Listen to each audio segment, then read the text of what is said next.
اور جب ابراہیم کی اس کے پروردگار نے چند باتوں میں آزمائش کی تو وہ ان میں پورے اترے. فرمایا کہ میں تم کو لوگوں کا پیشوا بناؤں گا. انہوں نے کہا کہ پروردگار میری اولاد میں سے بھی پیشوا بنائیو. فرمایا کہ میرا قول و قرار ظالموں کے لیے نہیں ہوا کرتا.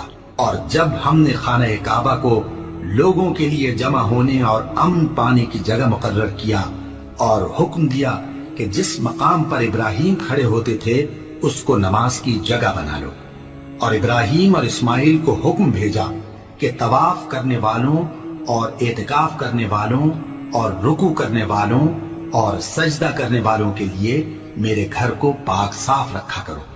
اور جب ابراہیم نے دعا کی کہ اے پروردگار اس جگہ کو امن کا شہر بنا اور اس کے رہنے والوں میں سے جو اللہ پر اور روز آخر پر ایمان لائیں ان کے کھانے کو میوے عطا فرما، تو اللہ نے فرمایا کہ جو کافر ہوگا میں اس کو بھی کچھ مدت تک سامان زندگی دوں گا، مگر پھر اس کو عذاب دوزخ کے بھگتنے کے لیے مجبور کر دوں گا، اور وہ بری جگہ ہے. اور جب ابراہیم اور اسماعیل بیت اللہ کی بنیادیں اونچی کر رہے تھے تو دعا کیے جاتے تھے کہ اے ہمارے پروردگار ہم سے یہ خدمت قبول فرما، بے شک تو سننے والا ہے، جاننے والا ہے.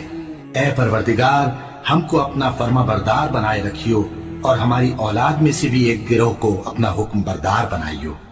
اور پروردگار ہمیں ہمارے طریق عبادت بتا اور ہمارے حال پر رحم کے ساتھ توجہ فرما، بے شک تو ہی توجہ فرمانے والا ہے، مہربان ہے. اے پروردگار ان لوگوں میں انہی میں سے ایک پیغمبر مبعوث کیجو جو ان کو تیری آیتیں پڑھ پڑھ کر سنایا کرے اور کتاب اور دانائی سکھایا کرے اور ان کے دلوں کو پاک صاف کیا کرے، بے شک تو غالب ہے، صاحب حکمت ہے. اور ابراہیم کے دین سے کون روگردانی کر سکتا ہے بجز اس کے جو نہایت نادان ہو. اور ہم نے ان کو دنیا میں بھی منتخب کیا تھا اور آخرت میں بھی وہ نیک لوگوں میں ہوں گے. جب ان سے ان کے پروردگار نے فرمایا کہ میرے فرما بردار ہو جاؤ تو انہوں نے عرض کی کہ میں رب العالمین کا فرما بردار ہو گیا.